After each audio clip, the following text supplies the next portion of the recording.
There's a new collector's edition of American Psycho out, and it includes both the movies in it. Yeah, well, the second one, not everybody loves, but this is a pretty cool collector's edition, and I'm so glad I got to share it with you guys. So I'm going to do a review and unboxing right now. Let's check it out.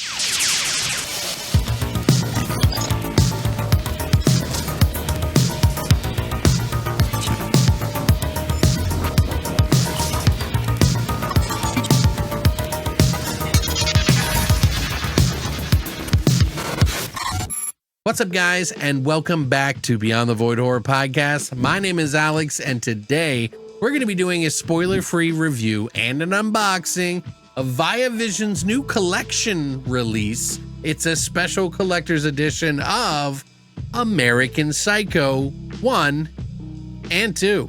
This is the 4K release of American Psycho. It comes with the Blu-ray copy of American Psycho, and it comes with American Psycho 2 on Blu-ray. So all three on the 3-disc set are included in this one. 2 movies in here, and look at this thing, man.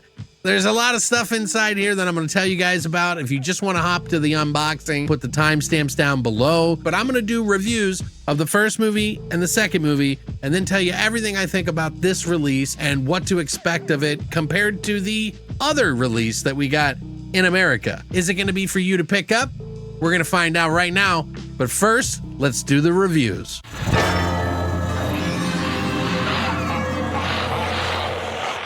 So I'll just tell you up front, I'm a big fan of this movie. I'm not even the biggest Christian Bale fan, but this movie made me change all of my perspective on him. He's done fantastic roles, don't get me wrong, but I think that American Psycho, for me, is probably one of my favorite roles he's ever done. And a lot of the time, and particularly a lot of the other movies that he's done, he doesn't really get boisterous. Like he did that movie Equilibrium where everybody's emotions were taken away. And that was like the perfect film for him, But I don't mean to say that in a negative way. This movie actually, his emotions and stuff are all over the place, but it makes sense that he would play a role like this because just amazing at it. Like, it's just wild. Now, this is a movie that was directed by Mary Harron, who actually did I Shot Andy Warhol in 1996, based off this crazy book about a serial killer named Patrick Bateman.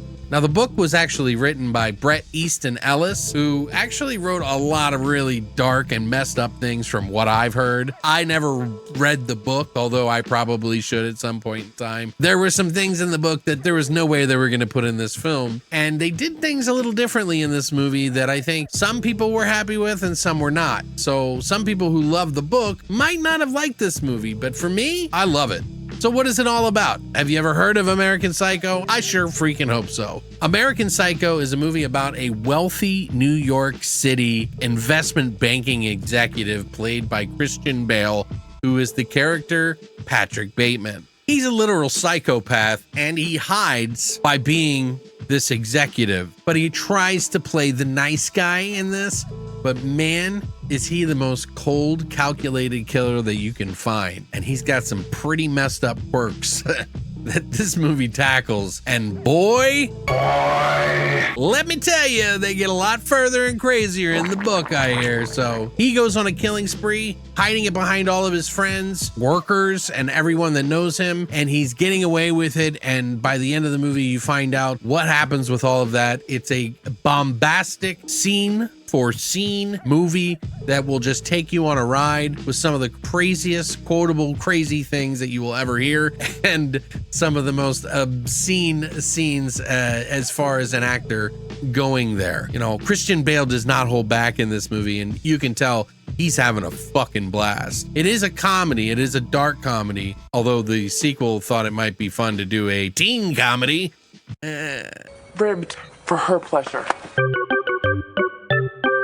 More on that later. But yeah, he's a serial killer, and you get to kind of see some of the meticulous things that he does, the hang-ups that he has, the thoughts that he's thinking about, and they sort of do a really good job of artistically painting all of that on the screen. Everything is aesthetically beautiful, and just shot for shot, everything looks just fantastic. The characters around him, who are also vapid and messed up and also weird characters too litter the screen with just weird situation after weird situation. Literally every scene is just like a new experience, a new thing that's happening that you just want to see more of, and it's addictive.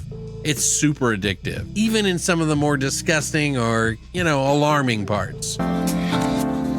Christy, get down on your knees so Sabrina can see your asshole. But to be honest, I really think this is a lot more tame than some people may give it credit. There's things that he says and the intentions are dark for sure. But as far as what they show on the screen, not so bad. It's not one of the goriest films I've ever seen. There are parts of gore in the film, and I do mean parts. All right, cut it. John, get the fucking shotgun. Wait, what do you mean shotgun? Hey, whoa, whoa, whoa!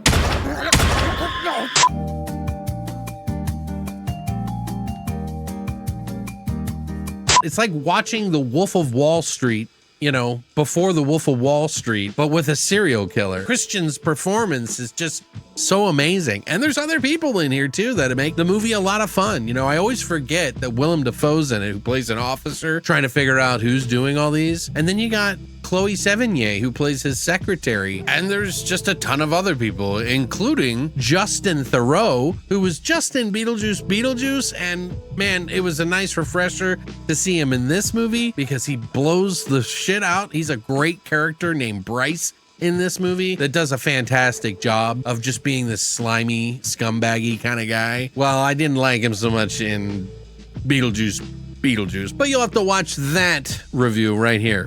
But anyway, yeah, it was nice to see him in it. I thought he did a fantastic job too, but this movie is just firing on all cylinders, and I think it's one for the books. It's one I'll always rewatch. I just have such a really dark, good time with it. But it's just the performances and just seeing somebody act so bananas, Some of you guys watch Nick Cage movies specifically to see him freak out. Well, this is a freak out movie if I've ever seen one. But yeah, I love this movie. I watch it all the time. It's a classic. I would give this movie an easy 9 out of 10. I mean, I really love it. I wish there was more gore, but it doesn't need it. It's competent and lands everything that it needs to do for itself and ends up in some weird thought-provoking thing at the very end about all of it. And they did so well that they thought, hey, you know what? Maybe we should make a sequel, but with the girl from that 70s show. She was chosen out of sheer availability, the sheer need to kill.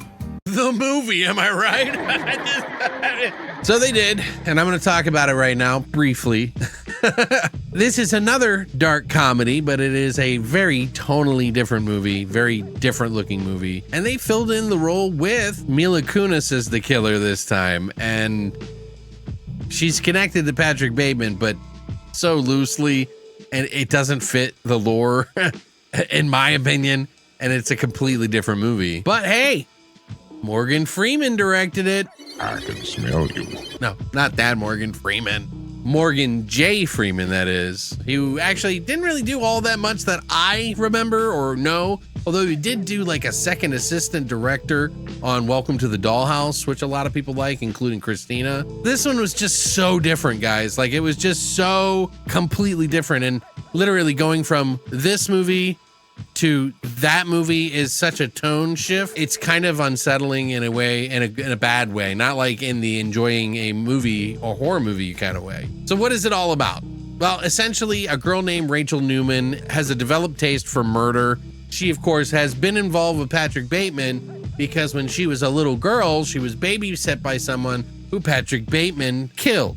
So she develops this hunger for going out and trying to kill for herself, only trying to pick people that she thinks are bad guys. Kind of like Dexter, but it doesn't really make sense to me because she seems to just kill everyone. She'll stop at nothing to get the teacher's assistant job that she's been wanting so that she could go work for the FBI. And boy, is this movie interesting. She's not terrible.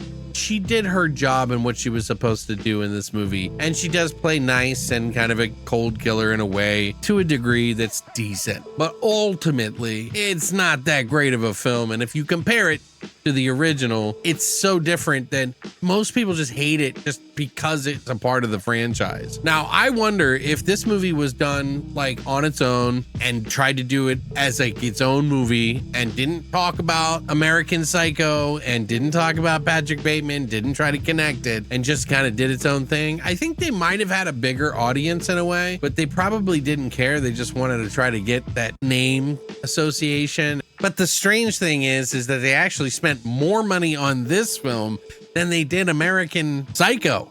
The American Psycho movie was made on like 7 million and this one was made on 10 million. And they won't even tell you how much they made off the movie because I'm sure it's not very much. I don't even remember if it was in the theaters. There's a reason why, and I think it's the association with the original movie. First of all, it's so hard to try to compare it.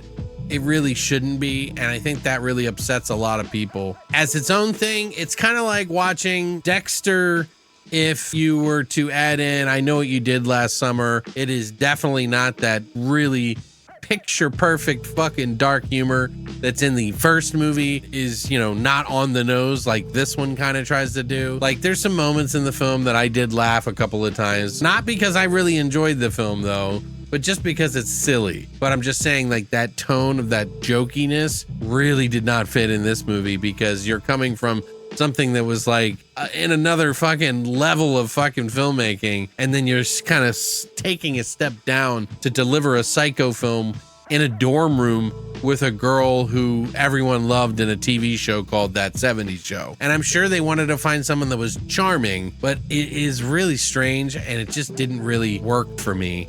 Things in the movie that were kind of logic breaking for someone who is so meticulous and good at what they're doing. And they do kind of cover their tracks a little bit whenever she's out killing and things.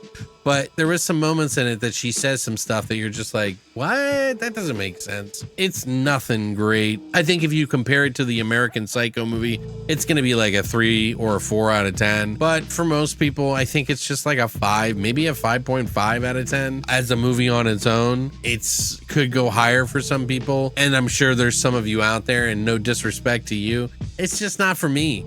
I wasn't a big fan of it. The tone of it just really threw me off. And I just was like kind of just waiting for it to be over by the end. But the end does provide some goodies. There are some, you know, there is a little bit more gore in this one, I guess, with bodies and things like that. They don't necessarily show anything because it kind of does like the first movie, but just the tone and the jokes and the kind of camaraderie that's going on in this movie, it feels like a teen film, and it's just not what I think people wanted from a sequel. We still got the collection though, and I think every good collector should have both copies if you are a fan, because there's stories to all of this, and some of that we get covered in this release. So what I'm going to do is I'm going to go over all the stuff that's inside of it, kind of tell you all about this release from ViaVision. We'll get into that now.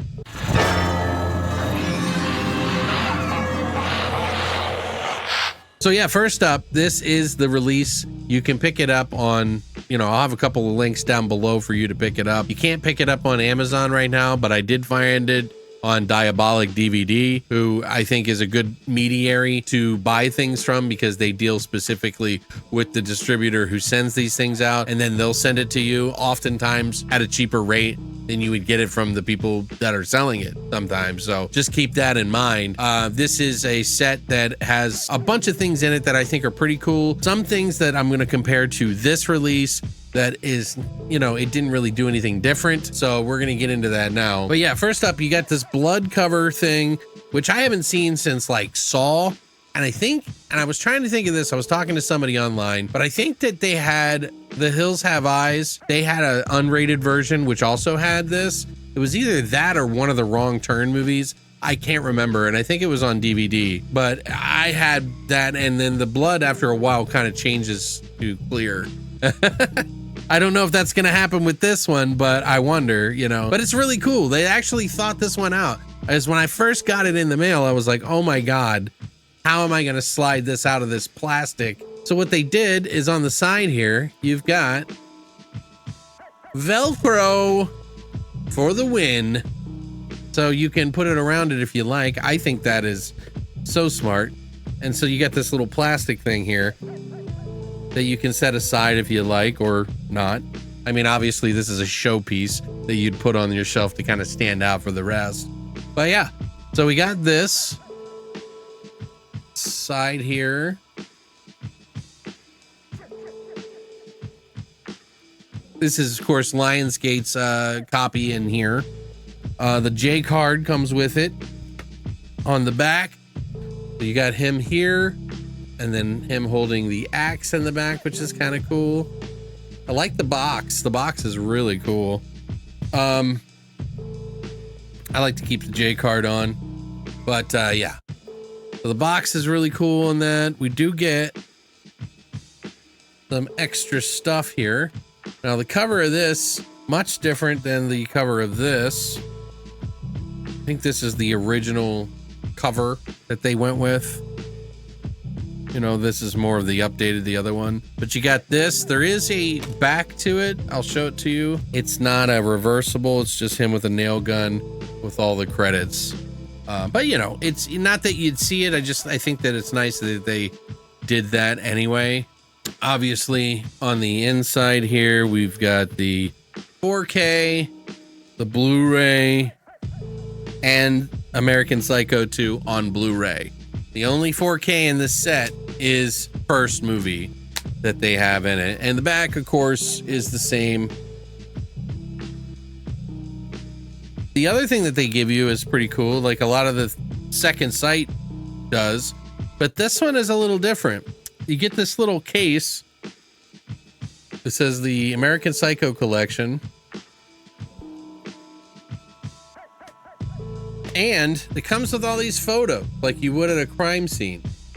And I'll go through all of them with you guys on the camera here. But those feel really glossy, so they actually feel like real, like you can see it, like the sheen on it. And then on the back, if you look, it has his card. The things that upset Patrick Bateman is wild. Now, I'm going to compare it to this release, and I actually looked up all of the stuff. Yeah, no, it's literally the same actual disc. So if you have this copy, you're really just getting the set, the same movie, but with the part 2 on Blu-ray and the Blu-ray of this. So, but what the ingredients are, just so you guys know, is that they have a couple of commentaries, 2 audio commentaries by director and co-writer Mary Harron, audio commentary by co-writer and actor Guinevere Turner, who's the redhead in the movie, deleted scenes with optional audio commentary by director and co-writer Mary Harron, and American Psycho from book to screen, and a documentary that they do called The 80s Downtown. The same features that appear on the 4K. The only thing that's not on the Blu-ray is actually the American Psycho story called From Book to Screen. They didn't put it on the Blu-ray.